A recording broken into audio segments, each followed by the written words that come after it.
Viajar com a família é para muitos o mais perto que podemos chegar do paraíso. Seja em praias, no campo ou conhecendo outros países, um tempo de diversão, lazer e belezas naturais pode ser tudo aquilo que estamos precisando para encararmos mais um ano de trabalho e compromissos. Mas para a família britânica McCann, aquelas férias tão planejadas na Praia da Luz, em Portugal, iriam do paraíso ao verdadeiro inferno. Isso porque, em 3 de maio de 2007, enquanto o casal Jerry e Kate jantavam com amigos, sua filha de quase 4 anos, Madeleine, foi sequestrada dentro de seu quarto de hotel. O que seria um caso de desaparecimento se torna uma epopeia midiática e investigativa, com suspeitos, pistas e reviravoltas que estariam acompanhadas semanalmente não por Portugal ou pela Inglaterra, mas pelo mundo todo. Todas as reviravoltas, todos os suspeitos e curiosidades sobre o que foi produzido sobre este enigma é o assunto de hoje, aqui no Investigação Criminal Séries.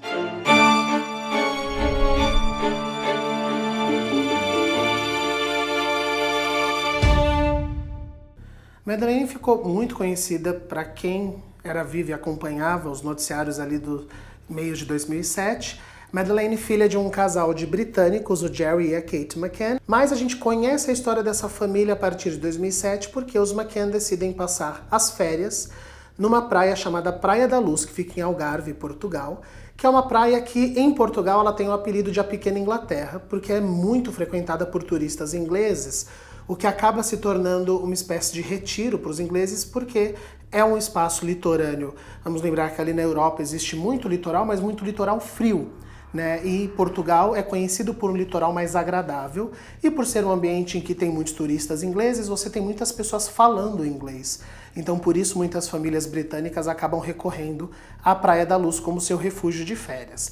E esse casal, eles não vão sozinhos, não é só a família deles, eles se reúnem com um grupo de amigos, são mais 7 adultos e mais 5 crianças, e vão em grupo para essa Praia da Luz. Eles vão ficar hospedados num hotel, que é um resort, na verdade, chamado Ocean Club, e dentro desse resort eles têm acesso a restaurantes, bares, tudo naquele entremeio. Então a gente está falando de uma família que foi passar as férias dentro de um ambiente controlado, dentro de um ambiente que eles haviam pago exatamente para ficar num reduto com a sua família. Porém, no dia 3 de maio de 2007, a Madeleine McCann desaparece. O fato de ser uma turista e todo o desdobramento das investigações de 2 grupos policiais, que no caso envolvem a Scotland Yard e a Polícia de Portugal, a Polícia Metropolitana de Portugal, fizeram o caso virar notório no mundo inteiro, essa busca por essa menina desaparecida. As coisas que acontecem nesse dia são muito próximas e muito mirabolantes, na verdade. Os McCann, eles estão com esse grupo de amigos, como eu falei, e eles vão jantar num restaurante chamado Tapas Bar. Esse restaurante que eles vão fica a aproximadamente 56 metros de distância das acomodações, né, dos quartos desse resort.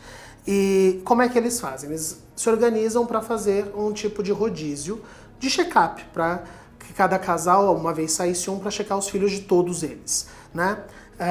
Esse restaurante, então, recebe esse pessoal todo próximo ali das 8h30. Então, os McCann colocam os filhos para dormir entre 7h30 e 8 horas, saem, 8h30 chegam no restaurante, e aí começa esse revezamento de cada um ir visitar. E por que é importante a gente lembrar ou conhecer essa informação? Porque do momento em que é descoberto de fato o desaparecimento da Madeleine, já haviam feito rondas, já haviam acontecido rondas, né? Então, às 9h05, o Jerry, que é o pai da Madeleine, faz a primeira ronda, vê que está tudo em ordem. Aí nós temos o primeiro, talvez, ato falho desses pais, que é, eles deixam a varanda aberta para ele entrar pela varanda. Porque, de acordo com eles, a porta do quarto fazia muito barulho para ser aberta, e como as crianças estavam dormindo, eles não queriam acordar. É válido lembrar também que esse resort tinha creche noturna, ou seja, eles poderiam ter deixado os filhos com monitores. Mas, de acordo com todos os pais desse grupo, eles não queriam deixar os filhos numa creche para os filhos pegarem no sono na creche e serem acordados e atrapalhar o sono deles no meio da noite. Aí vale lembrar que nesse Ocean Club, ele possui, inclusive, uma área onde eles poderiam contratar babás, né? Que eles chamam ali de au pairs, né? Eles poderiam contratar essas babás para ficar cuidando dessas crianças. O que me parece muito estranho é por que eles decidem não contratar uma pessoa adulta para supervisionar 3 crianças muito, muito pequenas. O que a gente tem de imagem, né, daquele local onde a Madeleine desapareceu é que os gêmeos menores de idade estavam em berços e a Madeleine estava numa cama. E aí me parece novamente um tanto quanto preocupante adultos deixarem seus filhos tão pequenos sozinhos. E não é só pela questão de uma criança desaparecer, que foi o caso que aconteceu com a Madeleine. Para mim é uma grande responsabilidade porque a criança ela não tem noção do perigo. Então uma criança ela pode se levantar, ela pode ir até um lugar e pegar um objeto cortante, ela pode colocar um dedo numa tomada, ela pode fazer todo tipo de estripulia quando não tem um adulto supervisionando, porque isso é natural de uma criança e é por isso que uma criança precisa de supervisão de pessoas adultas. Mas os parentes ali decidiram que eles não iriam contratar e eu não consigo entender porque não eram pessoas de poder aquisitivo baixo, né? Eles estavam ali viajando, essa região da Praia da Luz é uma área de poder aquisitivo alto, é um balneário onde vários europeus frequentam. Às 9h35, um outro amigo do casal vai fazer a ronda e, de acordo com ele depois, em depoimento, quando ele passa, ele não chega a entrar nos quartos, ele só passa e dá uma olhada e vê as cobertas e as crianças, que ele ouviu um barulho dentro do quarto dos McCann, mas ele deduziu que eram os gêmeos fazendo barulho na cama e só passou e saiu, não fez mais nada. O que se sabe depois com as investigações é que ele não entrou dentro desse apartamento dos McCann. O que o pai, o Gary, né, ele coloca ali também durante as investigações? Que ele deixou a porta destrancada. E o que o David alega é que a porta estava entreaberta. Muito bem. Já para mim também é uma outra coisa um tanto quanto chocante. Como é que você deixa um local com uma porta destrancada com 3 crianças tão pequenas? Essa criança que não estava no berço poderia ter muito bem se levantado e ter saído e ter andado. Porque a criança, quando não encontra os pais, ela entra em desespero e ela tenta ir encontrar aonde estão os meus pais. Mas o pai não trancou. O quarto estava destrancado. Esse homem volta, o David, e senta de novo na mesa ali e continua a confraternização. Às 10 horas, então, a terceira ronda, quem vai fazer é a Kate, a mãe da Madeleine, e ela entra no quarto para ver. Quando ela entra no quarto é que ela percebe que a colcha de cama da Madeleine está, na verdade, revirada e no chão. Então não tem nem a simulação de um corpo dormindo ali, não tem nada na cama da filha. Ela então volta desesperada até o restaurante e avisa os amigos, a Madeleine desapareceu. Durante toda a investigação da polícia portuguesa, não foi encontrado nenhuma forma de arrombamento. Então, aquele apartamento não foi arrombado. A pessoa que se entrou, alguma pessoa ali, ela entrou com total facilidade, ou pela porta, ou pela janela, porque eles comentam e dizem que a janela estava entreaberta. Muito bem, a gente está falando de uma criança de 3 anos de idade, 3 anos de idade, e de outras 2 de 2 anos. Não é fácil você entrar, pegar uma criança sem que ela não ofereça nenhuma resistência. Porque uma criança, ela não vai com estranhos. Dificilmente uma criança não vai gritar ou chorar. E vale lembrar que aquela região ali é uma região muito tranquila. À noite, pouco barulho você vai escutar. Então, alguma movimentação mais agitada, um descontrole, Eu acho que outros apartamentos teriam escutado, ou alguém ali também teria ouvido, mas ninguém ouviu absolutamente nada. Muito bem, o que a investigação conta pra gente é que os pais se desesperam e tentam procurar a Madeleine. Começa uma busca de hóspedes e funcionários do hotel, primeiro para verificar se essa criança não saiu sozinha, se ela não foi para procurar alguma distração, e enquanto isso a polícia é chamada. A polícia de Portugal, muito ágil, chega 1h30 depois para começar a procurar. É válido lembrar que a Praia da Luz é um ambiente muito pequeno, ela tem 1.000 habitantes. Então é realmente um porto turístico, a maioria das pessoas que frequentam são turistas e é um lugar de muitos poucos crimes até então, até aquela data conhecidas. Então não era um hábito da polícia ter que passar a noite investigando coisa, então eles demoraram bastante. Durante essa busca, uma das amigas desse grupo, a Jane Tanner, ela diz que quando ela foi fazer as vistorias, quando ela foi dar essa volta, ela viu um homem no corredor com uma criança, uma menina no colo. Né? Então nós tínhamos ali a primeira suspeita de sequestro levantada. A polícia então chega, começa a pegar depoimentos dos hóspedes, dos funcionários, enquanto eles fazem a busca de um desaparecimento. Isso vai até o amanhecer, até 4 horas, 5 horas da manhã, sem nenhum retorno, sem nenhuma informação, e é quando é assumido então o desaparecimento de Madeleine McCann. Aí, com a minha experiência, né, de já muitos anos trabalhando nessa área de jornalismo investigativo, eu vejo o primeiro grande erro, e acho que esse erro é da polícia. Ela assume que essa menina está desaparecida e ela só traça essa linha de investigação. A gente sabe muito bem que a polícia precisa trabalhar com linhas paralelas. Essa menina poderia ter sido morta, então, se fosse um homicídio, a linha de investigação seria completamente outra. Mas isso não aconteceu. Então, todo o foco é: a menina sumiu. Mas sumiu como? De que forma? Ela se levantou e saiu pela porta da frente? Ou ela estava dormindo, alguém entrou, pegou essa menina e saiu com ela? Ou alguém matou essa menina? E essa menina já nem estava mais ali, nesse quarto. Porque vamos lembrar que as últimas pessoas a verem a Madeleine viva são o pai e a mãe. Esse amigo do casal, o David Pine, ele não entrou e não verificou 100% se a Madeleine estava deitada na cama ou não. Então existe...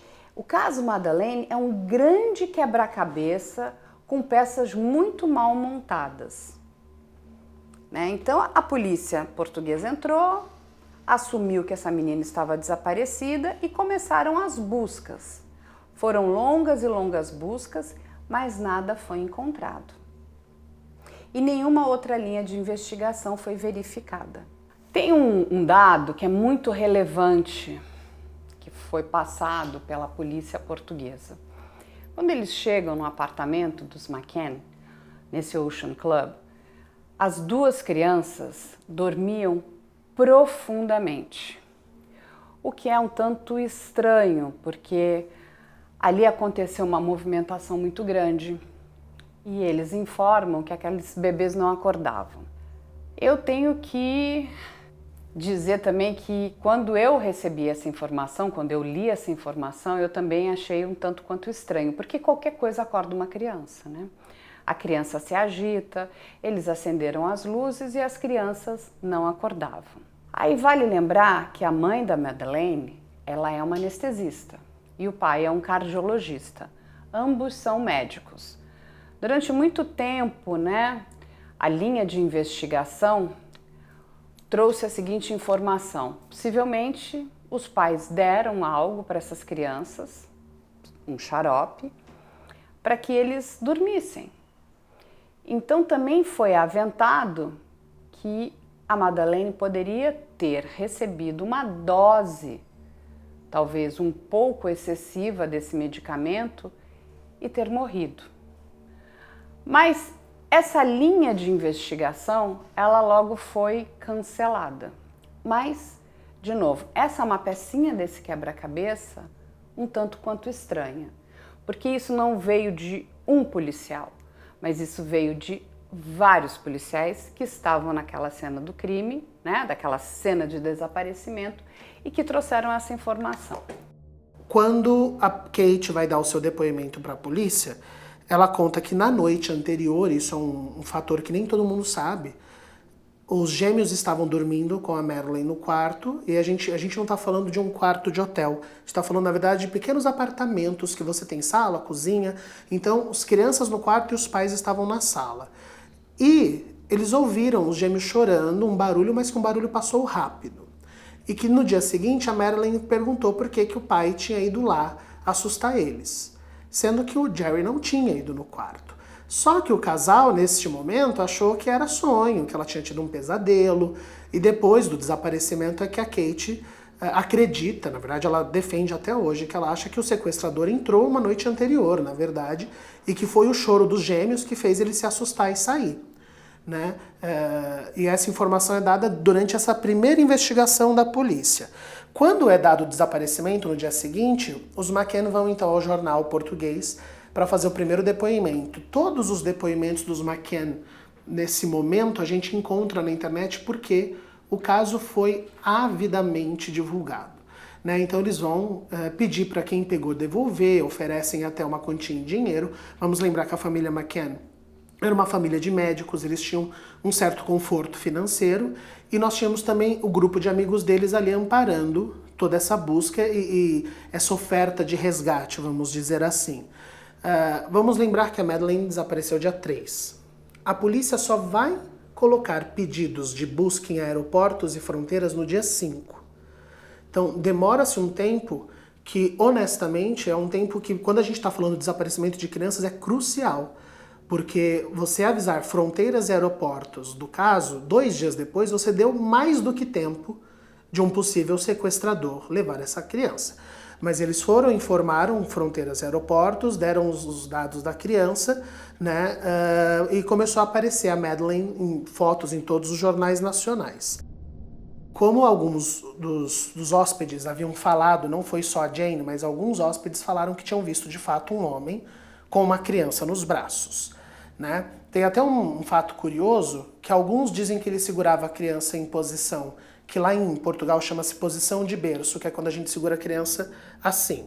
E alguns diziam que era no colo, que é quando está apoiado nos seus ombros. E por que isso é importante? A Madeleine não era uma criança pequenininha. Então, se o homem estava com uma criança segurando em posição de berço, seria um bebê, seria uma criança muito pequena. Agora, se fosse no ombro, já era outra informação mais importante. E a polícia de Portugal descreveu o suspeito com uma descrição que eu faço questão até de dizer pra gente aqui, que é homem branco, 1,75 de altura, entre 30 e 35 anos. Qualquer pessoa, qualquer homem, e vamos lembrar que estamos falando de uma praia de turismo, onde esse é o perfil padrão de turistas, brancos, de 30 e 35 anos e com uma altura mediana. Então não ajudou em nada essa descrição.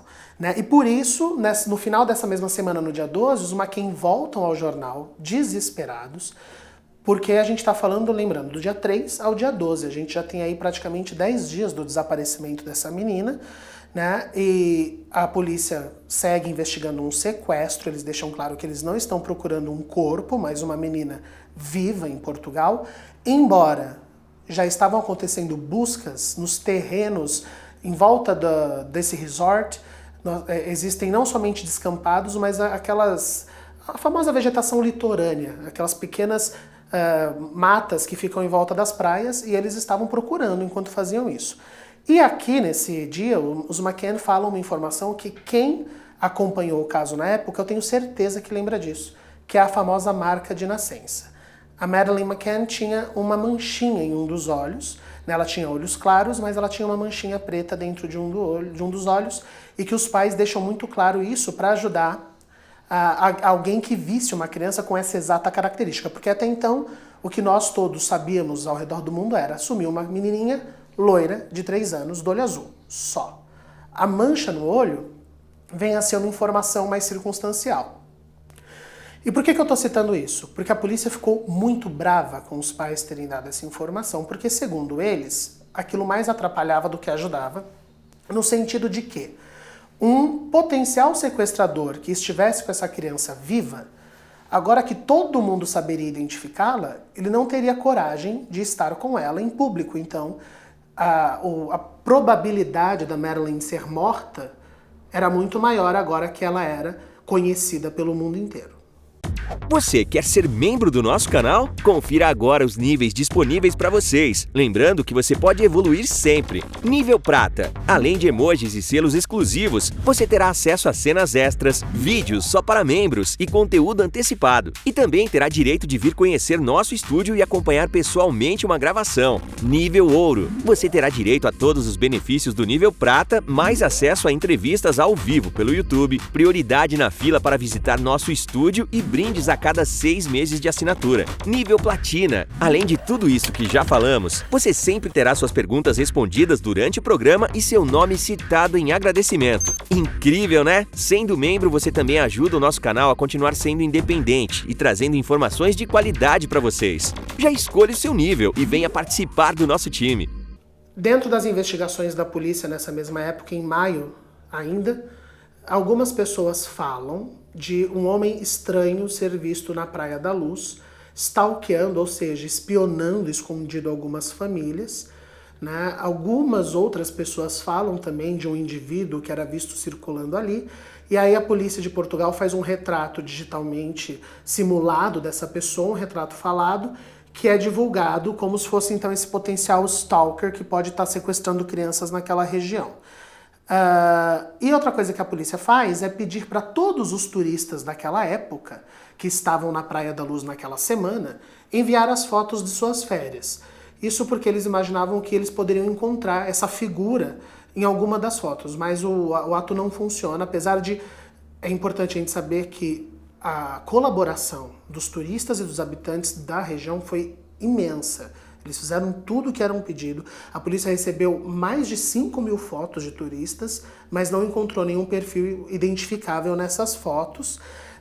E eles ainda insistiam que não estavam lidando com um homicídio, que era uma criança desaparecida. Mas o fato é que desde maio, terrenos eram cavados em busca de possíveis cadáveres de criança. A gente sabe muito bem que quando crimes dessa natureza acontecem, muitas pessoas querem ajudar, mas na grande maioria das vezes acabam atrapalhando, porque o nosso cérebro nos engana. E aí as pessoas começaram a achar que viram pessoas, que escutaram barulhos, e tudo isso era levado para a polícia. Mas eram informações totalmente infrutíferas, que elas não chegavam a lugar algum. Depois de um determinado período de tempo, e eu acho que demorou demais para que uma outra linha de investigação fosse aberta, a polícia de Portugal também começou a investigar esse caso como um homicídio. Porque vale lembrar que a gente está ali numa região costeira, uma região de praia. Então, durante muitos dias também, eles ficaram procurando para ver se nenhum corpo chegava, né? Porque por mais que você tivesse, inclusive, jogado um corpo no mar, o mar acaba trazendo de volta, né? Em alguma outra região, nem que ele seja levado pelas correntes da maré, mas eles procuraram bastante. Mas isso, a gente não teve ali nenhuma informação de que nenhuma criança tenha sido encontrada ali naquele litoral da Praia da Luz.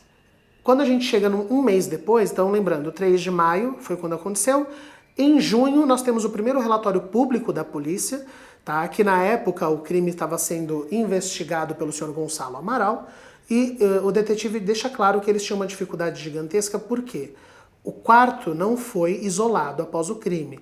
Então, agora, uma opinião pessoal minha, eu entendo o desespero dos pais e o fato de eles terem deixado os amigos entrarem, sair, ver, porque não são profissionais da área para falar, opa, para, ninguém mexe. Mas é uma informação muito pertinente para todos nós, né? Que quando você percebe um crime de desaparecimento, é muito importante que vocês olhem aquela área e não deixe mais ninguém entrar, porque a alta circulação de pessoas fez com que as cenas do crime fossem altamente violadas e eles não conseguissem informações circunstanciais de tanta impressão digital, tanta reviravolta nos guarda-roupas, nas coisas, eles não conseguiram provas circunstanciais.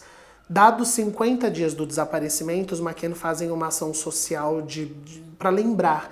E isso, naquele momento, era a tentativa dos pais, que ainda estavam em Portugal, vale lembrar, de que o caso não fosse levado ao esquecimento, como tantas outras crianças desaparecidas. Então eles fazem uma ação com balões com o rosto da Madeleine, e é neste momento, na verdade, que a gente tem o boom da notícia pelo mundo inteiro. Apesar da notícia já ter sido veiculada, era até então assim o caso de uma menina desaparecida. Mas quando os McCann fazem essa ação social, o mundo chama a atenção da mídia, chama a atenção da imprensa, essa questão de soltar balões e de toda essa movimentação, só que nesse mesmo momento, uma repórter portuguesa, Felícia Cabrita, ela decide fazer uma investigação própria, que ela chama a reportagem de Pacto do Silêncio, e a investigação dela, na verdade, começa a levantar suspeitas em cima dos pais.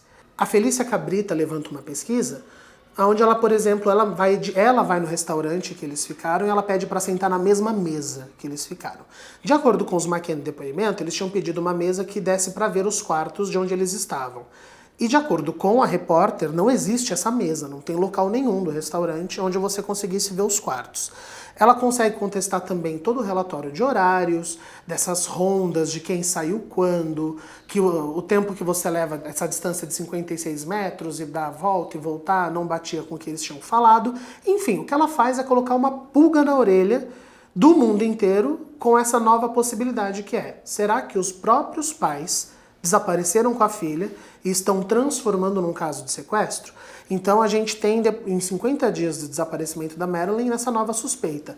Os pais são colocados pela polícia num termo chamado árgidos. Árgidos é um termo que significa que é uma pessoa, que é um suspeito em potencial, envolvido diretamente no crime. Então alguém que está relacionado com a vítima, mas que se torna um suspeito e a polícia começa a acompanhar o comportamento dessa pessoa.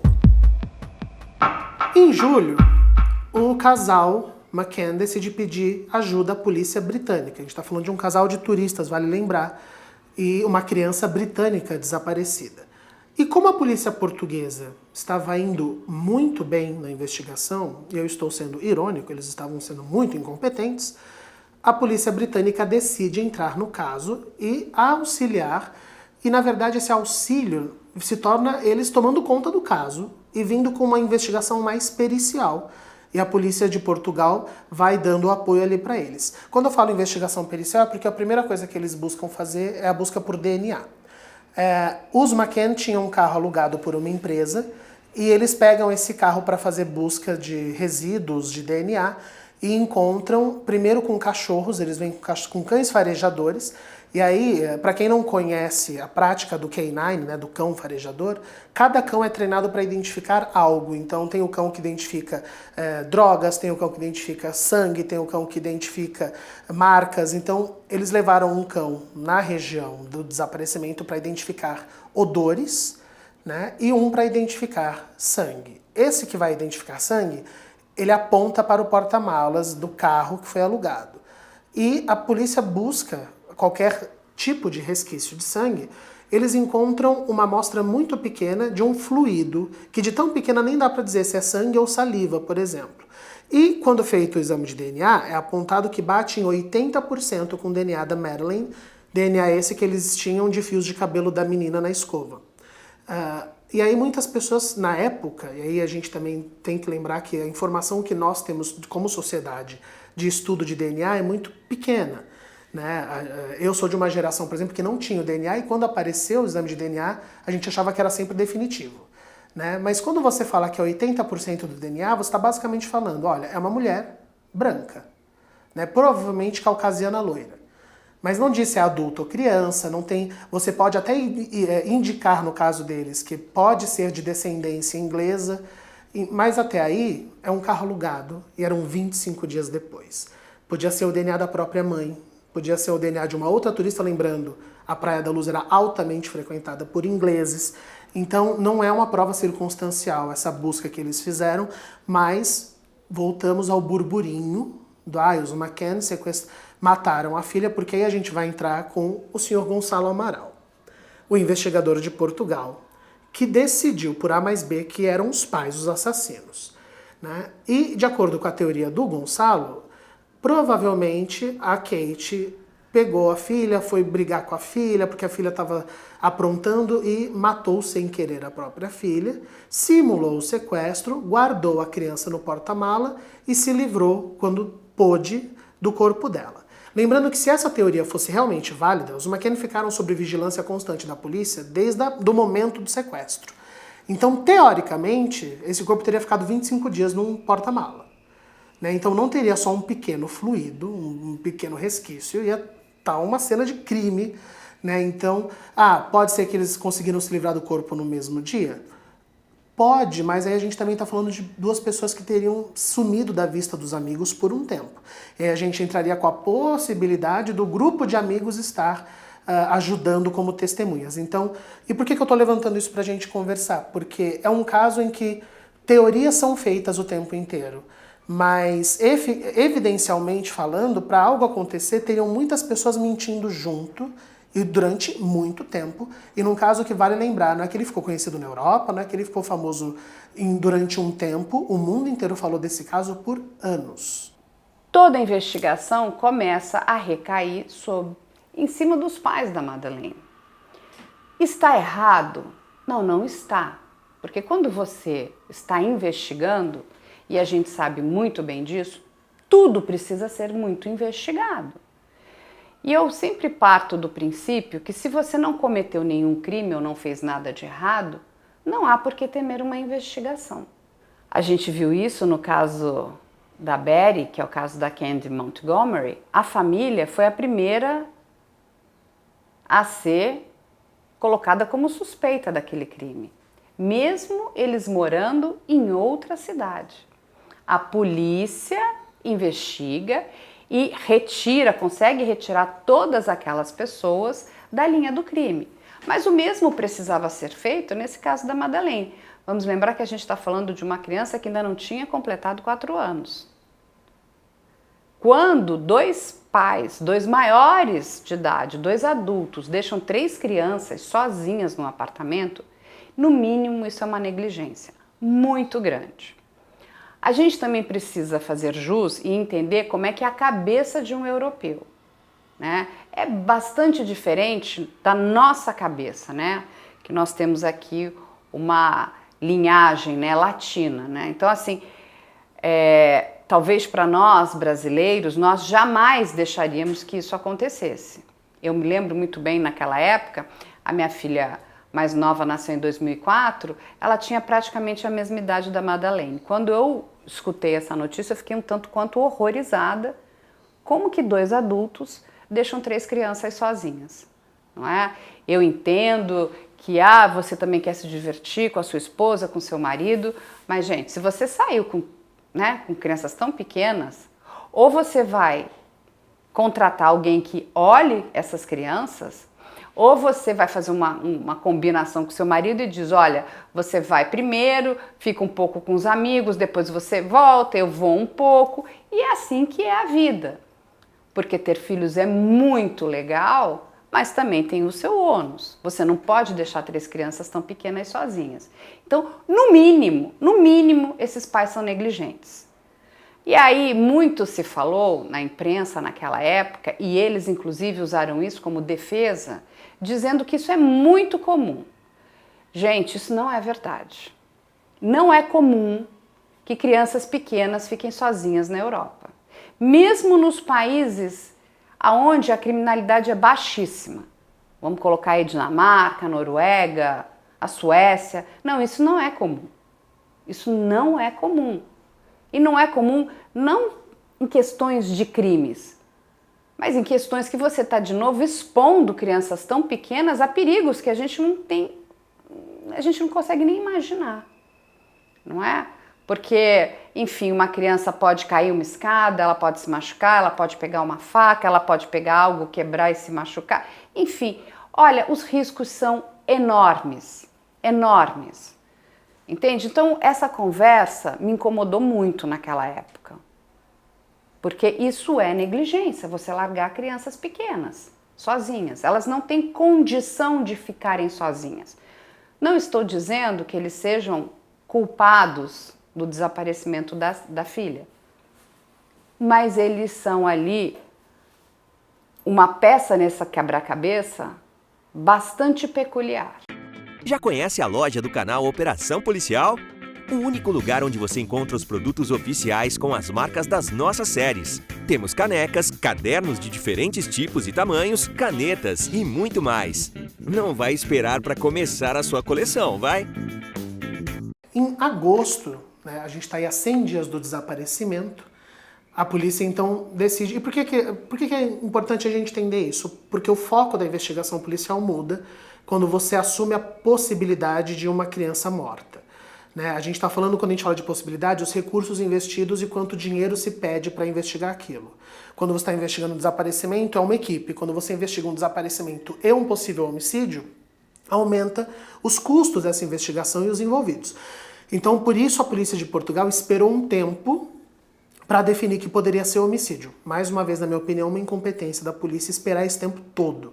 100 dias, quando a gente está falando de desaparecimento de criança, é muita coisa. Né? Mas aí, 100 dias depois, eles não só abrem a possibilidade de desaparecimento, como eles decidem fazer uma careação com o casal McCann. Então, eles chamam primeiro a Kate para depor, depois o Jerry para depor, depois um depõe junto com o outro, batendo as informações, e isso, evidentemente, era o Sr. Gonçalo Amaral tentando pegá-los no pulo. Né? Só que não resulta, na verdade, em nenhuma confissão circunstancial.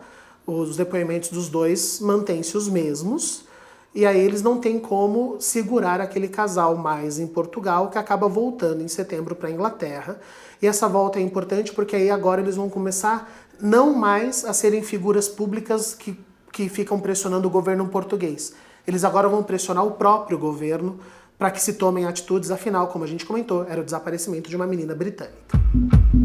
Nesse mesmo momento em que eles voltam em setembro, a Filomena, irmã do Jerry, vai dar um depoimento para a ETV News, e ela diz no depoimento, lembrando que a Filomena é só uma terceira pessoa, ela não estava lá, mas ela fala que o Jerry confessou para ela que a polícia pressionou e chantageou o casal a assumir o crime, dizendo que se eles confessassem que essa teoria do Gonçalo de que matamos sem querer e sumimos com o corpo, ele ia conseguir que eles ficassem presos no máximo 2 anos. O que é uma prática ilegal, você negociar confissões, né, com quem quer que seja. E por conta disso, o Gonçalo Amaral é demitido como chefe das investigações. Ele não ficou nada satisfeito. Né? Posteriormente, a gente vai saber que ele vai fazer um livro chamado A Verdade da Mentira, onde o livro basicamente é o foco da investigação dele, dizendo que os culpados são os McCann, que primeiro fizeram por tentativa de despistar um crime e desespero, mas quando viram a notoriedade do caso, começaram a fazer por fama. Essa é a teoria do Gonçalo Amaral. O livro foi publicado, é um best-seller, foi traduzido para mais de 16 línguas. Então, do outro lado, os McCann dizem que, na verdade, quem está buscando por fama em cima da tragédia deles é o Gonçalo Amaral. Né? Eu acho que a fama, como ferramenta aqui de persuasão, ela é sedutora para ambos os lados. É claro que os pais buscando a filha, o foco é a solução do crime, mas chega um momento que eles mesmos assumiram. Eles tinham gastos com essa investigação, eles queriam colocar detetives particulares, e toda essa notoriedade fez eles ganharem um certo dinheiro que pôde ser usado para a investigação da filha.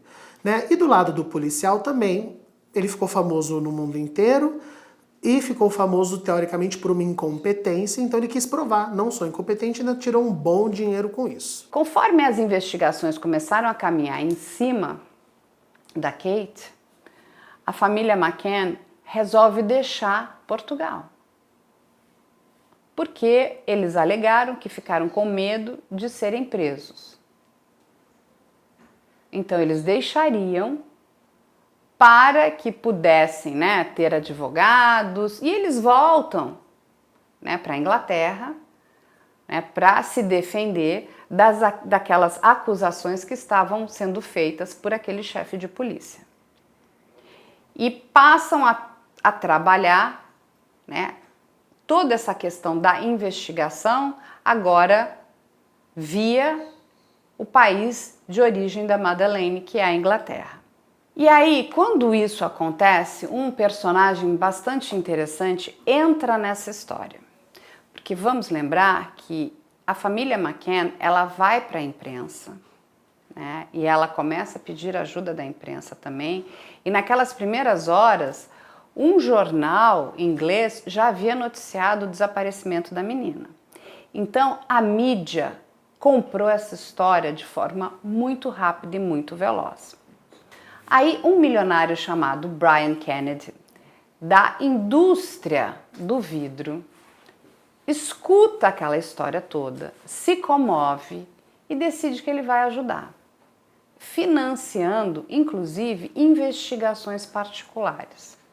Ele acha que os McCann estão sendo injustiçados por estarem sendo, investigados pelo desaparecimento da menina.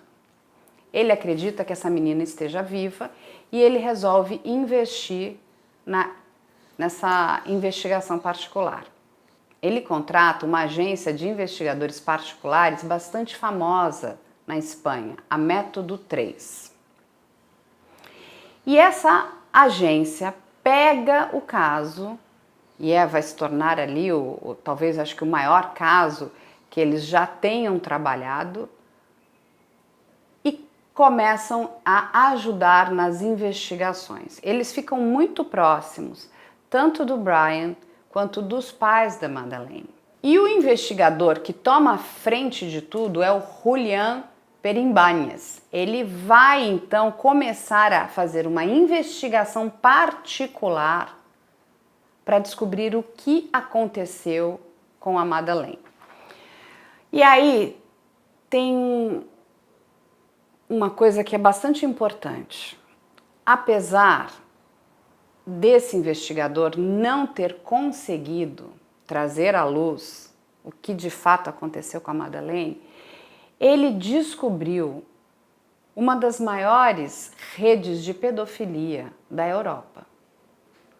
Ele descobriu, inclusive pelos relatos dele, coisas que ele não gostaria de ter visto na vida dele, coisas horríveis. Porque ele, inclusive, caminhou no que a gente conhece como a Dark Web. A internet, ela tem, é como se fosse um iceberg, Ela tem essa internet que a gente conhece, que é essa internet toda indexada, onde todos nós caminhamos, e ela tem a Dark Web. Essa é uma rede muito complicada de ser navegada e ela é toda desindexada, então você precisa ser um especialista e um grande conhecedor, porque senão você, inclusive, as pessoas que se aventuram a navegar na Dark Web acabam, inclusive, se comprometendo, porque os seus computadores, inclusive, podem virar zumbis para algumas redes do crime. Essa rede desindexada, ela foi criada para o bem, para que jornalistas, para que houvesse trocas de informação, entre grupos, inclusive para denunciar, redes criminosas, mas a gente sabe muito bem que aonde tem o bem, também tem o mal. E o mal, ele cresceu na Dark Web. Então, quando esse investigador da Método 3 começa a fazer uma grande varredura e a procurar por informações da Madeleine, ele se depara com uma rede enorme de pedofilia. E ele entra nessa rede para ver se existe material que comprovasse, inclusive, que a Madeleine estava viva. Se alguém estaria trocando fotos dessa menina. Mas ele não encontrou nada. O que ele vai encontrar? Ele vai encontrar, depois lá na frente, uma imagem que é repassada para eles de uma mulher no Marrocos carregando uma menina loira. Segundo os pais, eles já tinham recebido mais de 1000 fotos de crianças ao redor do mundo inteiro, mas esta em particular eles acharam muito parecida. E aí essas investigações vão focar em 2 nomes que depois a gente, lá no documentário que a gente vai falar da Netflix, eles aparecem muito bem, que é o Robert Murat e o Sergei Malinka. E esses dois homens vão ter a vida deles transformada por conta dessas acusações. A polícia da Alemanha vem com uma das informações que, para mim, é a mais importante e a mais valiosa. Porque outros suspeitos foram trazidos, né, à tona nesse caso e tiveram suas vidas destruídas. Nós temos dois. Um técnico de informática, um russo, o Sergei Malinka, que morava ali naquela região e que não tinha nada a ver com esse caso. E um outro, um britânico, o Robert Murat, que também morava naquela região e não tinha absolutamente nada a ver com esse caso. Esse Robert foi destruído, ele foi massacrado pela imprensa, pela sociedade, porque ele foi considerado, inclusive, ele foi colocado como um pedófilo. Ele entrou com uma ação e ele obteve ali 600 mil euros, né, de compensação financeira. Mas ninguém, de novo, traz de volta a vida destruída dessas pessoas. Então isso também é um alerta para a imprensa, quando ela começa, né, a se apaixonar por nomes e não espera nem que a investigação tenha terminado. A investigação concluiu que esses dois homens nada tinham a ver com o caso da Madeleine. O Robert, inclusive, ele fala, também está no documentário da Netflix, muito bem, que ele diz o seguinte: eu sou inocente, sempre fui. Mas quem é o culpado? O que aconteceu com a Madeleine? Ninguém respondeu. Então, a polícia, para tentar desvendar crimes, e a imprensa junto, acaba cometendo outros crimes, colocando pessoas inocentes no fronte de algo que elas não cometeram. Acho importante a gente falar que durante todo esse período nós tivemos 3 suspeitos. O Sr. Robert Murat, o Sr. Sergei Malinka e o Christian Bruckner agora. Tá? Quem era Robert Murat? Ele era um homem inglês que vivia já na região da Praia da Luz durante um tempo e na época das investigações, Robert Murat ele se voluntarizou a ajudar com a colheita de depoimentos, porque eram turistas, não falavam português de Portugal, então ele falava, olha, eles falam inglês para mim, eu traduzo para vocês. E a polícia falou, nossa, que querido. E depois falou, nossa, que querido, tipo, por que ele está ajudando tanto? Né? Vamos investigar o Sr. Robert Murat. Coincidentemente, na época das investigações, 3 dos amigos do grupo, dos McCann, reconheceram, eu estou pondo muitas aspas, falaram, era esse o homem carregando uma menina no colo. E por que eu estou pondo aspas? Era de noite, num corredor, eles viram um homem de costas que, como eu disse, foi descrito como um homem branco de 1,75 m, de 30 a 35 anos. Quer dizer, pode ser ele como pode ser qualquer pessoa. O principal traço que denunciava Robert Murat seria uma das pessoas envolvidas ali, dos amigos, que falaram que tinha visto que o homem tinha um olho diferente do outro. Que eu volto a dizer, eu questiono porque se você vê uma pessoa à distância, você não vê com essa precisão de detalhes. Às vezes um reflexo de luz pode fazer você achar que a pessoa tem um olho manchado e ele era cego de um olho. O Sr. Robert Murat, ele não só foi investigado, ele chegou a ser preso pela polícia e quando eles começaram a investigá-lo, eles viram que ele tinha muitas conversas no computador dele com um tal de Sergei Malinka, né? E aí eles foram atrás de saber por que essas conversas e por que eles foram atrás. Pela suspeita de tráfico de menores para a produção de pedofilia, né? E por que ele tinha tanta conversa com o Sergei, que para mim a questão mais... Esse dos 3 para mim é o mais absurdo. Esse coitado do Sergei Malinka. Esse homem mexe com os computadores, ele está traficando informação na internet. O Sergei era técnico de computação. A conversa entre os dois era para formatar e consertar o computador do Robert. Quando a polícia invade a casa do Sergei, eles encontram vários computadores que, de acordo com eles, era muito suspeito, porque os computadores estavam com os dados apagados. O homem era técnico de informática, a profissão dele era formatar computador. E depois foi descobrir que eram os computadores dos clientes. Então as pessoas deixaram o computador lá e ele formatou, né? E aí falaram, não, mas apagaram os dados porque tinha coisa suspeita. Enfim, por conta disso, Robert Murat e Sergei Malinka ficaram anos fichados. não conseguiram trabalhar, eram perseguidos e achaçados por todo mundo. Eles inclusive chegam a processar por difamação, por danos morais e ganham o processo, ainda bem. Mas lembrando, a gente está falando de um caso do mundo inteiro. Não é que não é que eles falaram que a polícia não disse que tinha 2 suspeitos. Colocaram as imagens dessas pessoas, desses 2 homens, para o mundo inteiro ver. Acabaram com a vida desses 2 homens, que não deu em nada. Depois que essa empresa entra, os McCann decidem divulgar um vídeo caseiro de férias, onde atrás da família você vê a silhueta de um homem. Como eu falei, eram praias litorâneas com uma certa mata em volta, então tinham pontos cegos ali. O vídeo, inclusive, para quem estava no Brasil na época, eu lembro de passar em todos os noticiários, o Fantástico colocou, porque era parecia aquele vídeo de quando aparecem ETs no meio da floresta. Era uma silhueta de um homem, e de fato uma silhueta estranha porque estava parada, né? Mas o casal divulgou exatamente com a intenção de que vai que alguém sabe quem era aquele homem para poder ir atrás, né? E esse homem foi batizado, em muitas aspas, de tarado, porque começou-se a acreditar que deve ser um pedófilo atrás de crianças. É feito um retrato falado do que os McCann lembravam, acreditavam ser este homem que eles sentiam estar stalkeando a família deles ali, né? É divulgado esse tal retrato falado. E em fevereiro de 2008, nós temos uma testemunha, Gayle Cooper, que vai atrás desse método 3, essa empresa, e ela vai atrás porque ela diz que ela deu um depoimento que foi ignorado pela polícia. Esse depoimento diz, e aí nós temos mais uma possibilidade, que na Praia da Luz, durante aquele período, haviam homens batendo nas portas pedindo dinheiro para orfanatos, mas que não eram homens devidamente identificados, de comportamentos muito suspeitos, e que o jeito que ela descreveu o homem que ela viu batia com o que os McCann também tinham descrito. E aí se torna esse arquétipo, então esse é o nosso tarado, ou pedófilo, que estamos procurando aqui em Portugal.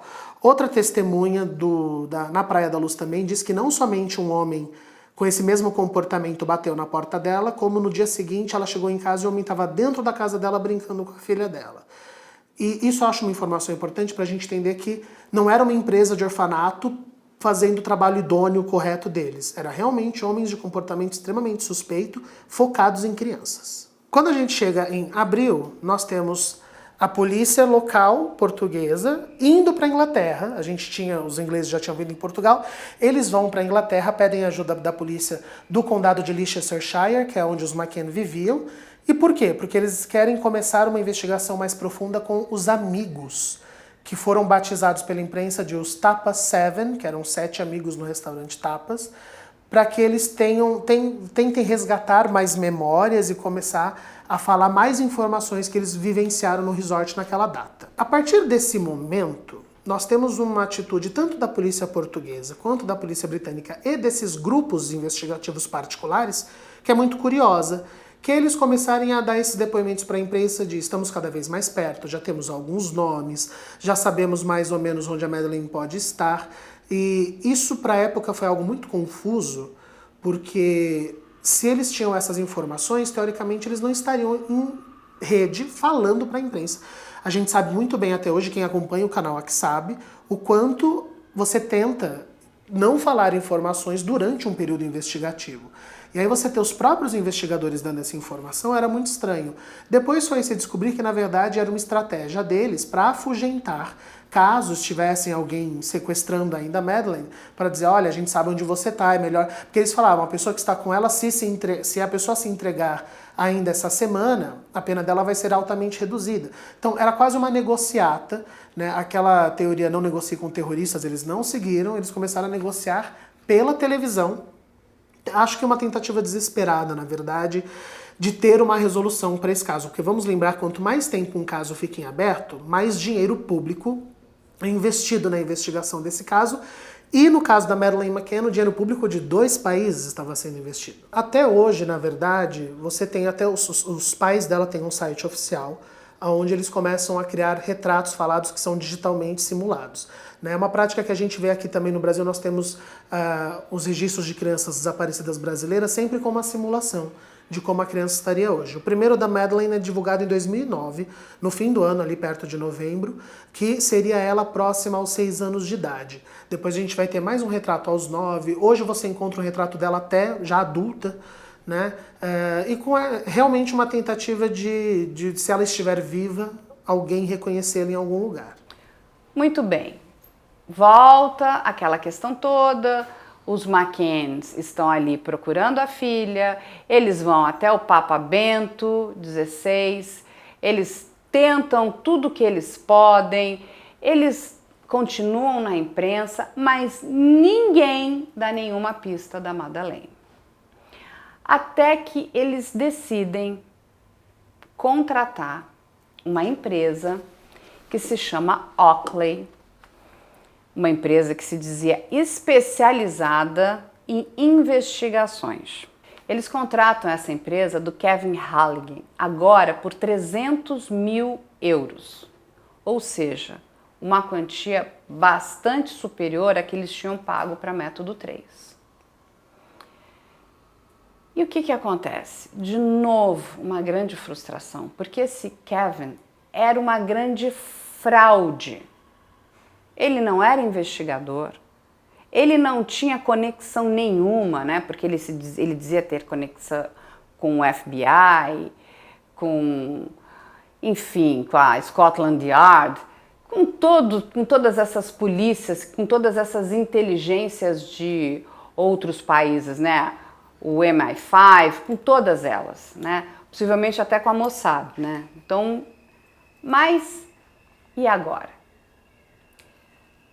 Esse investidor, né, que estava investindo, né, para ajudar a família a encontrar a Madeleine, perde de novo uma grande monta de dinheiro. E o que é importante a gente parar para pensar nesse caso da Madeleine? Olha a quantidade de confusão, porque isso tudo é muita confusão que você vem trazendo de informação para o caso da Madeleine. A imprensa portuguesa dizia, nesse momento, que os pais eram culpados. Esse homem, o Brian, esse investidor, pagando, né, a agência na Espanha, pagando uma agência que se dizia uma agência americana, enfim, e perdendo dinheiro. Mas ali na frente, os McCann entraram com uma ação, inclusive contra o governo de Portugal, né? E ganharam essa ação e tiveram ali o direito, né, de que seus nomes fossem limpos, inclusive pelos jornais portugueses, porque eles foram considerados, né, pela promotoria, né, ali de Portugal como pessoas inocentes. Eles não tinham nada a ver com o crime do desaparecimento da Madeleine.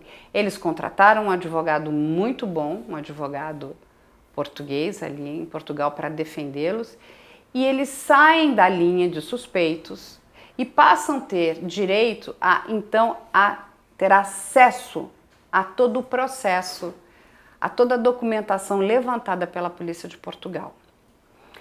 Mas o Gonçalo, aquele chefe de polícia que estava conduzindo as investigações no primeiro momento, ele é exonerado.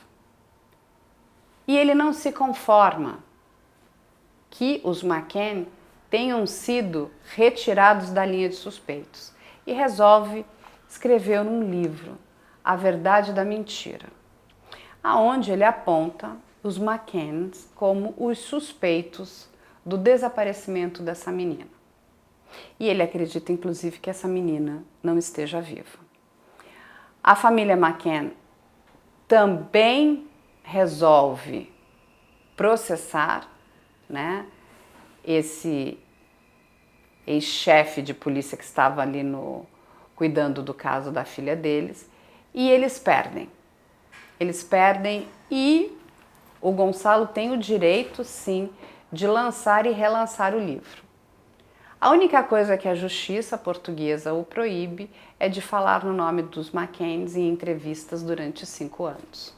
Em 2010 a gente tem a briga dos McCann com os investigadores portugueses mais acentuada. Isso porque A Kate descobre que haviam vários depoimentos de testemunhas que a polícia não tinha divulgado, não tinha levantado, e ela só foi descobrir quando a polícia portuguesa entregou os relatórios deles para a polícia britânica, né? Aí ela decide fazer o quê? Ela vai à TV e denuncia essas negligências. Ela decide publicar um livro com o marido, os McCann fazem um livro contando a versão deles. Automaticamente uma editora publica A Verdade da Mentira do Gonçalo Amaral, né, onde ele reafirma que o casal matou a menina, e aí ele é processado, ele fica proibido de falar sobre os McCann durante 5 anos, eles recebem uma parte do processo, mas o livro não é proibido de vender, o que é importante lembrar.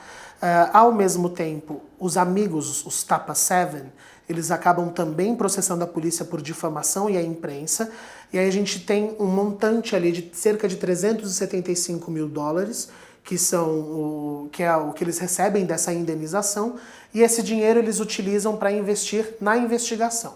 Isso porque, a gente volta a dizer, era um custo financeiro para investigar essa menina, que os McCann começaram a perceber que a polícia ia começar a parar de investigar, né? Então eles falam, a gente precisa investir para que a gente investigue o caso e as buscas não parem. Então eles vão contratar uma empresa chamada Oakley International da Inglaterra, para continuar essas investigações, agora mais em cima de buscas de informações. Aquele famoso, se você tem alguma informação, entre em contato com a gente. Muitas coisas, gente, foram acontecendo ao longo desses anos. Porque a gente já está falando aqui de 15 anos. Então, várias pessoas entraram, né?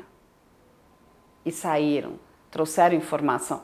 Mas ninguém chegou nem perto do que realmente aconteceu com a Madeleine.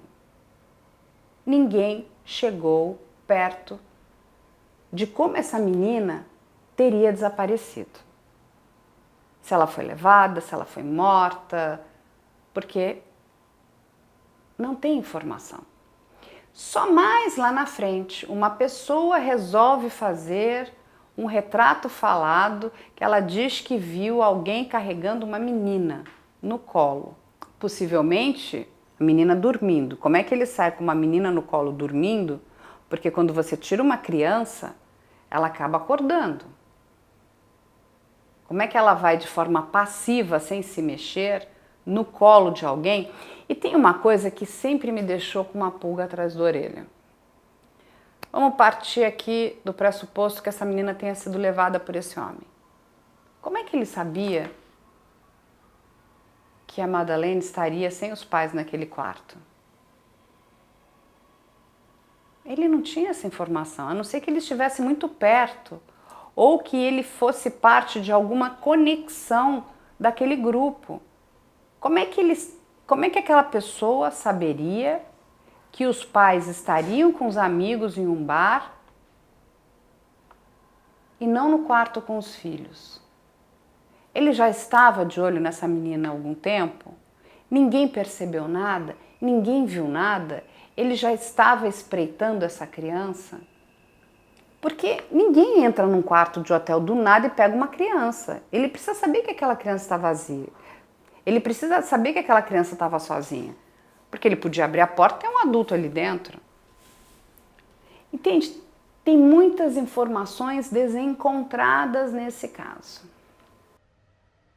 No começo de 2011, o tal livro que os McCann disseram que iam fazer, chamado Madeleine, é publicado. Ele é um best-seller, que inclusive vende-se até hoje. E nós temos também a atitude do primeiro-ministro da Inglaterra, na época o David Cameron, que pede que a Polícia Metropolitana de Londres, que só para a gente entender o termo, seria algo próximo à nossa Polícia Federal, porque é uma polícia que investiga coisas que não acontecem só dentro do raio metropolitano de Londres, ela entre também no caso. Então vamos entender que é como se a gente tivesse, na época, a polícia de Leicestershire e a polícia de Portugal. E agora entre os federais, entre uma polícia, né, entre a Scotland Yard investigando junto, para poder ajudar a informações. A gente já está falando aqui de 4 anos do desaparecimento da Madeleine. 2011 para 2012, o Andy Redwood entra como chefe das investigações, e toda vez que vai dar um depoimento é sempre nós estamos muito perto de resolver. Né? O famoso vem aí, ó, vem aí, estamos chegando. Né? Já encontramos uma menina loira. Enfim, né? Em maio, outro retrato digitalmente simulado da Madeleine é divulgado, E aí a polícia portuguesa, que tinha fechado as investigações e dado como não conclusivas, decide reabrir o caso também, porque se tem novas informações, vamos atrás de novos dados. Então, mais uma vez, duas polícias voltam a investigar o caso, né? Na época é importante saber que muitos jornais começaram a contestar o tanto de dinheiro que estava sendo gasto nas investigações da Madeleine McCann. E por que isso? Porque, como eu falei no começo, nós não temos uma criança desaparecida no mundo inteiro. Né? Não que não devia ser procurada a Madeleine, claro que sim. Mas parecia que ela era uma criança mais especial do que os outros filhos que desapareceram. Né? A Scotland Yard, quando entra no caso em 2013, eles gostam de mostrar resultado. Né? Então eles vêm com 28 boletins de ocorrência de invasões em casas na Praia da Luz e uma lista pequena de 41 nomes suspeitos, né, que pode ser um dos sequestradores. Eu volto a dizer, o famoso vem aí, olha, temos só 41 nomes, é quase a lista do Big Brother. Né, vamos ver quem entra. E eles começam a fazer toda essa busca, e tem uma coisa que é só divulgada pra gente nessa época, que eu acho muito, vamos supor, não vou nem dizer inocente, mas eu acho é uma atitude de quem nunca passou perigo na vida. Que os McCann haviam deixado no restaurante, na manhã do dia do crime, um bilhete reservando a mesa, e no bilhete dizia: precisamos de uma mesa com vista para o hotel, pois vamos deixar nossos filhos desacompanhados. E aí a Scotland Yard fala: qualquer funcionário mal intencionado viu esse bilhete e saberia. E aí a gente sabe que essa lista tem 41 nomes porque metade é de funcionário. A Scotland Yard começa a investigar os nomes das pessoas que trabalhavam lá, investigam todos os funcionários durante um ano. O hotel, é muito importante a gente lembrar que todas essas investigações prejudicaram muitas pessoas inocentes, porque o hotel quase foi à falência, demitiu um monte de gente na época por suspeitas e que não levou a lugar nenhum. Nenhuma das pessoas estavam comprovadamente envolvidas. Em novembro, um programa policial da BBC, que é o Crime Watches, ele divulga um novo retrato falado de um suspeito. E esse novo retrato falado é por causa desses novos depoimentos que a Scotland Yard pegou dessas pessoas, que é sobre um homem que foi visto carregando uma menininha loira na Praia da Luz. Né? Aí, mais uma vez, mais uma informação que é pertinente, mas que vamos lembrar, estamos em 2013. São 6 anos para alguém vir dar um depoimento mais definido. Né? Com essa reabertura da investigação e esses novos depoimentos, aí a polícia portuguesa decide de fato investir mais dinheiro nas investigações, porque eles falam que agora, de acordo com o depoimento deles, temos provas circunstanciais. Depois que a polícia portuguesa fala que tem mais provas e a Scotland Yard vem com essa lista, a polícia britânica vai até Portugal logo no começo do ano e fala que vai fazer prisões circunstanciais do caso. Né? Quantas prisões eles fizeram? Deixa eu ver, nenhuma. Eles não acharam ninguém. Absolutamente ninguém. Tá? Eles começam a procurar por corpos nos arredores, cavar tudo que é possível. Lembrando, uma região litorânea, boa sorte para cavar uma região litorânea. Né? A polícia portuguesa fala que tem 4 suspeitos. Esses 4 suspeitos são... ninguém sabe até hoje, porque também ninguém foi preso. E em setembro, a gente tem o primeiro relatório de gastos do governo britânico. Como eu falei, aquele apontamento que estava todo mundo achando que estava um foco muito grande. Em setembro de 2015, tá, gente? 10 milhões de libras já tinham sido investidas na investigação do desaparecimento da Madeleine, isso só da polícia britânica, sem contar a polícia portuguesa. E por que essa informação é importante? Porque nesse momento o parlamento britânico dá um ultimato. Olha, vocês têm que chegar num resultado, senão a gente vai tirar as verbas dessa investigação. O que para os McCann foi muito desesperador, porque eles tinham tido a esperança da reabertura do caso. Eu fico imaginando para os pais dessa menina, toda vez vem a polícia falar: olha, a gente tem nomes, vamos fazer prisões. Aí vem a polícia de Portugal e fala: tem só 4 suspeitos. A angústia de saber que está perto de resolver de acordo com esses profissionais e nada é informado, vem junto com a informação de que o governo vai cortar a verba deles. Então foi bem angustiante para eles esse final desse ano. A gente tinha até então 2 polícias envolvidas. Em 2020 entra uma terceira, a polícia alemã. Isso porque chega a informação, na verdade, depoimentos que vão apontar um novo suspeito, um homem que estava preso nesse momento, está preso até hoje, que é o Christian B., era chamado de Christian B., depois eles acabaram divulgando o sobrenome, que é Bruckner, e o senhor Christian B., ele estava na Praia da Luz na época. Ele tem uma ficha que a gente vai aqui depois destrinchar para vocês, criminais, mas é um homem que tinha um envolvimento muito forte com a pedofilia e o comércio de produtos sexuais envolvendo crianças. Então isso ligou muito fortemente, né? Os McKenna até na época agradeceram à polícia de não ter desistido de investigar, porque veja, parece que a gente tem aí 13 anos depois, finalmente uma informação mais quente, com um pouco mais de circunstancialidade. Eu até separei para a gente saber o que eles falaram para a imprensa. Tudo o que queríamos era encontrá-la, ou ao menos descobrir a verdade do que aconteceu e que a justiça fosse feita. Não deixaremos de buscar por nossa filha, mas aconteça o que acontecer, nós só teremos paz quando tivermos uma resposta. Então aqui mostra que os McKenna estavam tão obstinados a não cessar essas investigações, mesmo que privadamente, com dinheiro privado, né? E esse nome que apareceu é o que vai trazer novas sensações de resolução, primeiro porque a polícia alemã vai ajudar nas investigações. Só que eles não podem abrir uma acusação ou um caso investigativo. Isso por quê? O Christian Bruckner já estava preso. Se eles abrissem uma nova investigação, ele poderia não responder por aquela coisa por estar preso. Então eles queriam aproveitar, olha, enquanto o cara está preso, vamos investigar o máximo possível, porque uma coisa é você chegar com uma prova circunstancial e aí você aumenta a pena daquela pessoa. Outra coisa é a pessoa estar presa e você chegar sem provas circunstanciais ou eles serem processados e o rapaz conseguir sair numa boa e eles perderem aquela pessoa que já está afugentada de alguma maneira, né?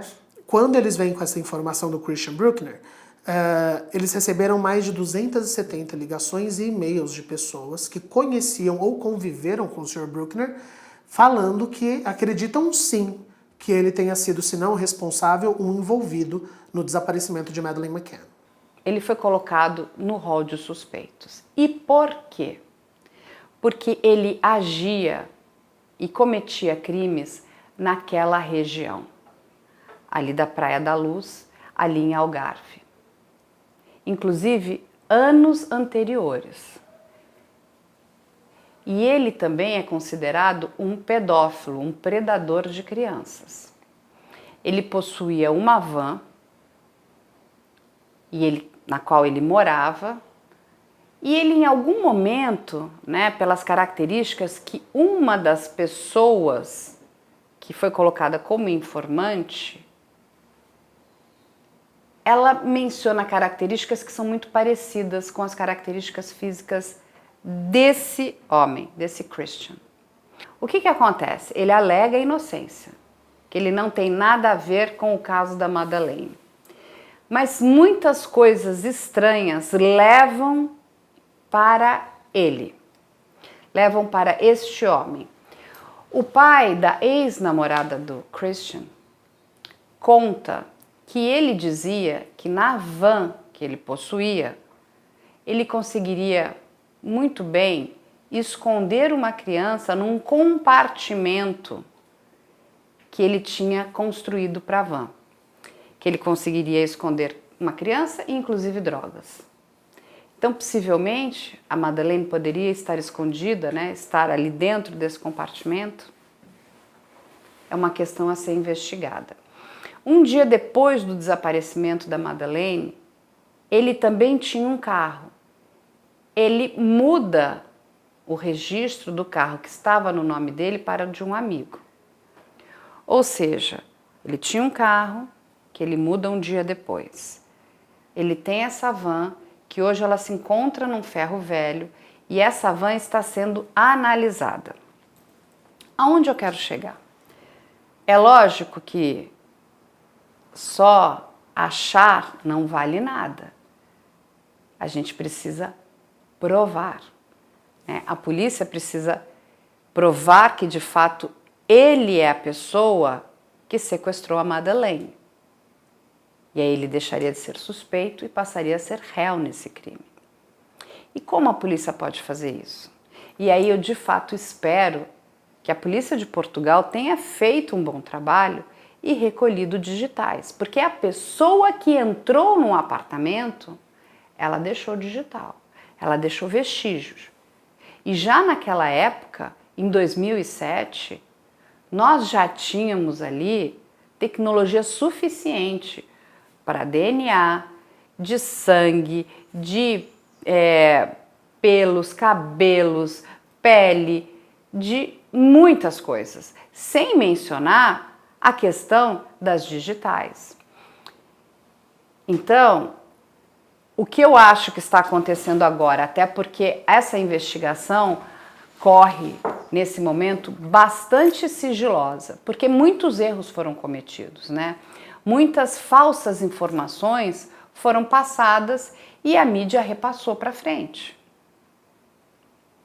Estava errada? Não, ela recebeu, ela tem que informar. É importante que a imprensa cheque as informações, né? Faça a checagem dos fatos. Mas se ela está recebendo da fonte 1, ela entende que aquela informação é verdadeira. E nesse momento, uma investigação recai sobre esse suspeito que é o Christian. E eu acredito que essas provas, esses vestígios tenham sido guardados. Eles, inclusive, estão investigando e analisando esse carro que está hoje no ferro velho. Ele alega que ele nunca chegou perto dessa menina, da Madeleine. Já o Christian Bruckner, eu separei aqui a ficha pra gente conhecer. Ele foi preso por estupro e tráfico de drogas, por isso que ele estava na cadeia.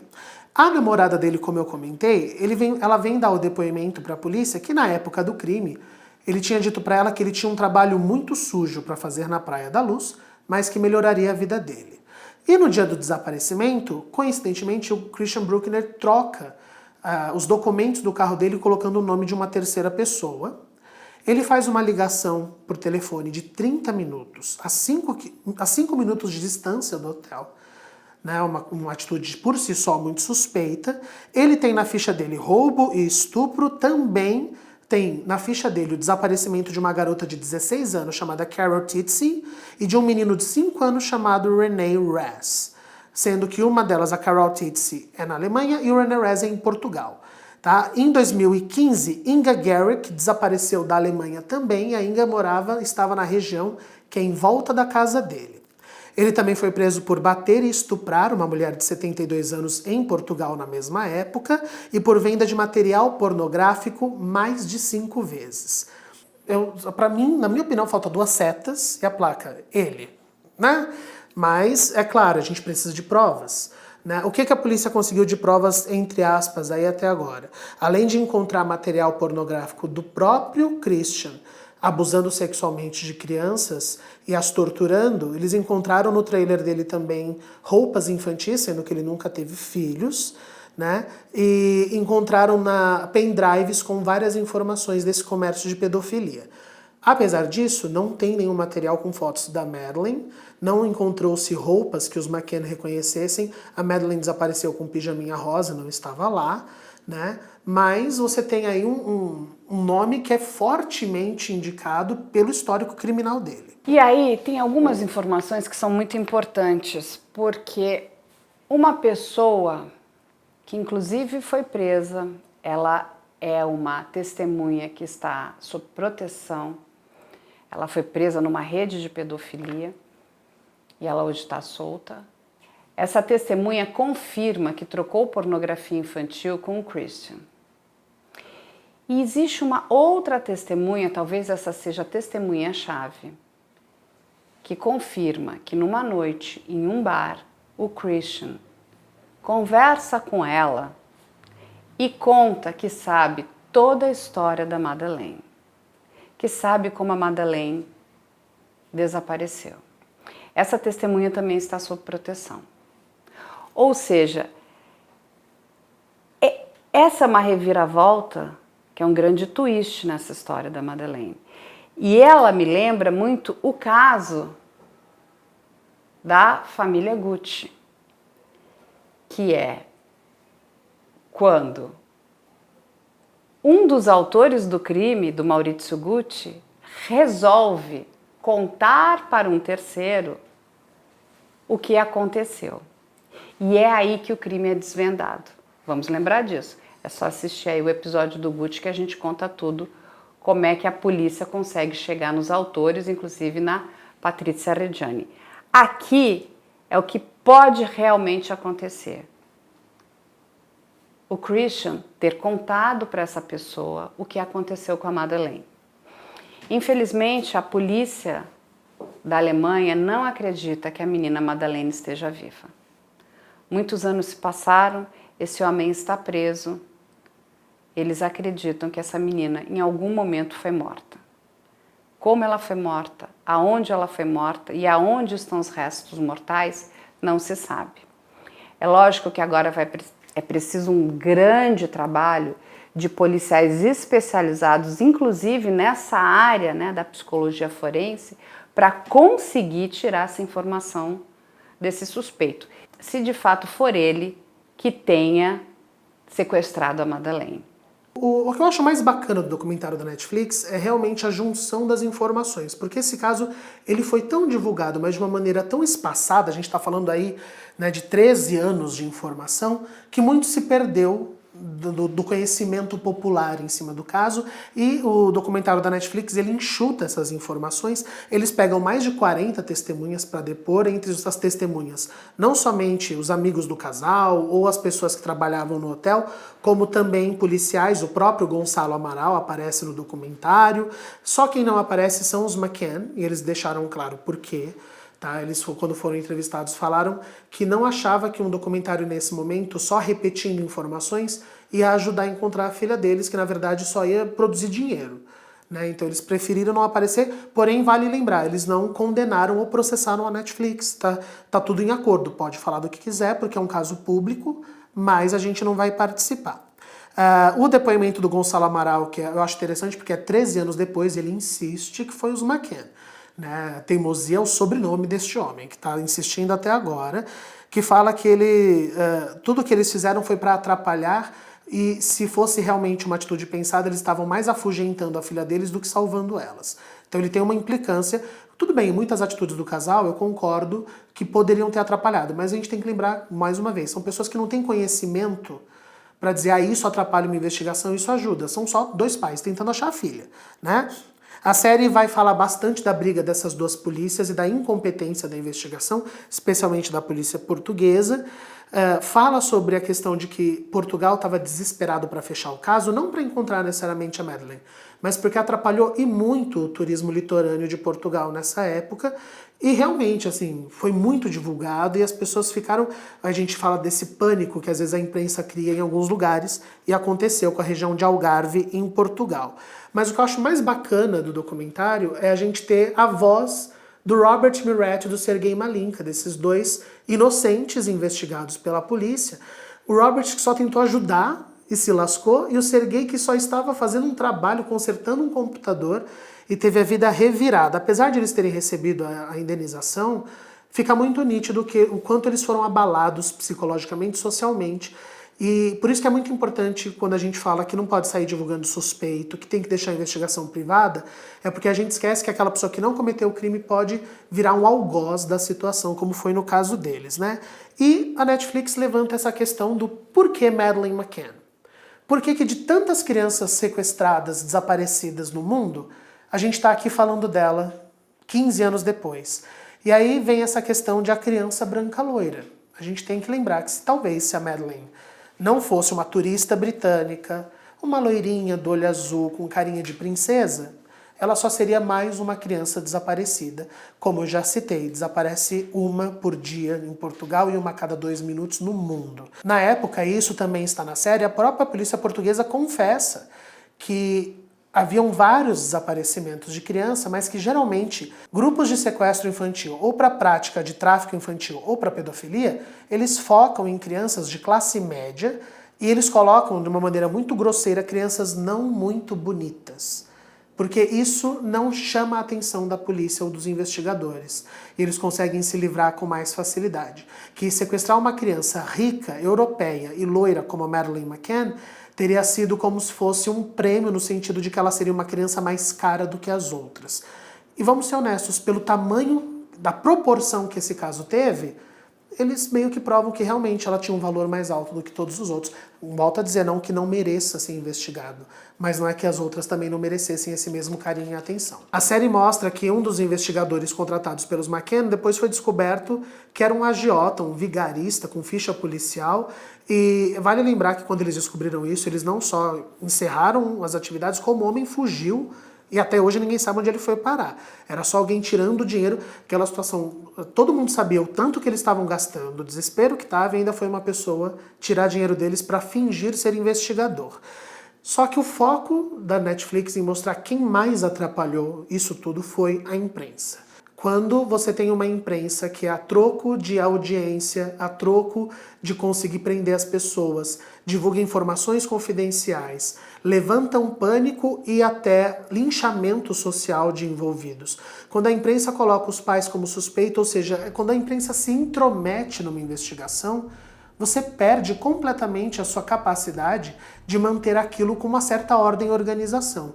A imprensa que o casal no começo utilizava para ajudar a divulgar a imagem da filha, virou o inimigo deles. Eles tinham medo da imprensa, eles tinham medo de dar entrevistas, as pessoas tinham medo de procurar, porque começou uma coisa tão grande, de proporções tão grandes, que eles não sabiam mais como tratar isso. E aí também vem essa questão de que é a imprensa que transforma pessoas em celebridades, né? Os McCann ganharam dinheiro com isso, mas a imprensa tem muito a ver também com onde eles colocaram esses pais, onde eles colocaram o investigador, onde eles colocaram todas essas figuras, né? E a Madeleine McCann como se fosse...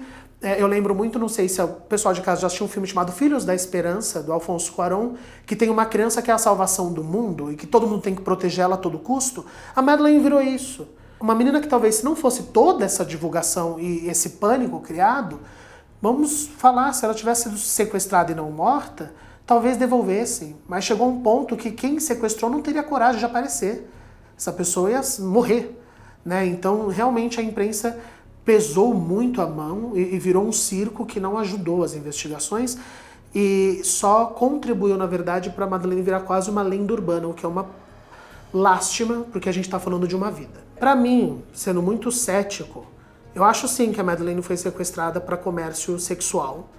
Acho sim que é bem provável que seja o Christian Bruckner, mas também acho que foi o circo criado em cima do desaparecimento dessa menina que provavelmente levou ele a matá-la, porque essa menina seria identificada em qualquer lugar do mundo naquela época. Uma outra coisa que me deixa sempre um tanto quanto inquieta, né, nas minhas questões aqui até de investigação, é a questão por que a mídia comprou a história da Madeleine dessa forma. Porque nós temos hoje 1,3 milhões de crianças desaparecidas. São muitas crianças desaparecidas. Por que a Madeleine? Eu não consegui achar resposta para isso. Por que essas 1,3 milhões de crianças também não ganharam esse espaço na mídia? Essa ajuda. E sabe o que é muito triste? Isso é muito bem colocado por uma investigadora que também está na Netflix e fala o seguinte: se fosse um crime de colarinho branco ou um crime de evasão de divisas, a polícia rapidamente teria chegado ao autor do crime. Agora, como envolve crianças, e são muitas crianças desaparecidas, parece que tem uma questão que ficou meio normatizada, porque 1,3 milhões de crianças é muita criança. Não que a Madeleine não mereça isso, ela merece isso e muito mais. Ela merece que a sua história seja descoberta, que nós consigamos entender o que aconteceu com essa menina, que é uma menina muito pequena. E vamos lembrar novamente, foi deixada sozinha num apartamento pelos seus pais. Ali aconteceu uma negligência parental. Mas as outras crianças também merecem. E o que é feito por essas crianças? A gente precisa repensar isso. A gente precisa repensar as investigações que são feitas para encontrar crianças desaparecidas. Eu acho que pela primeira vez, de fato, eles têm um suspeito que tem todas as características da pessoa que possivelmente sumiu com a Madeleine. Ele morava ali naquela região, ele já havia cometido outros crimes, ele inclusive já tinha entrado em apartamentos. Agora vale que as investigações consigam provar que ele é realmente a pessoa que desapareceu com a Madeleine e que ele diga o que ele fez com essa menina, para que toda a sociedade, aí uma sociedade global, tenha um pouco de paz, inclusive aquela família. Mas fica um alerta, se você é pai de crianças pequenas, você não deixa seu filho sozinho, de jeito nenhum. Crianças pequenas precisam de supervisão de adultos, sempre, sempre, sempre. E digo mais, naquela época já existia tecnologia suficiente. Eles poderiam ter deixado uma babá eletrônica com câmera e ter levado o outro lado da babá para ficar verificando se as crianças estavam bem, se estava tudo correto dentro do apartamento. É um aparelhinho pequenininho, gente, muito pequeno. A gente, quando viaja com criança, já leva uma tralha enorme. Aquele pequeno aparelho teria ajudado muito, muito. Mas eu acredito que eles devam sentir uma culpa muito grande, né? Por essa questão de terem negligenciado a segurança dessas crianças. Alguns especialistas acreditam que ela possa estar viva.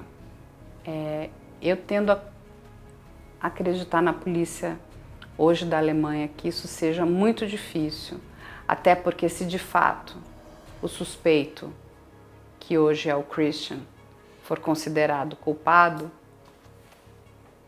ele já está muito tempo preso. Essa menina estaria como?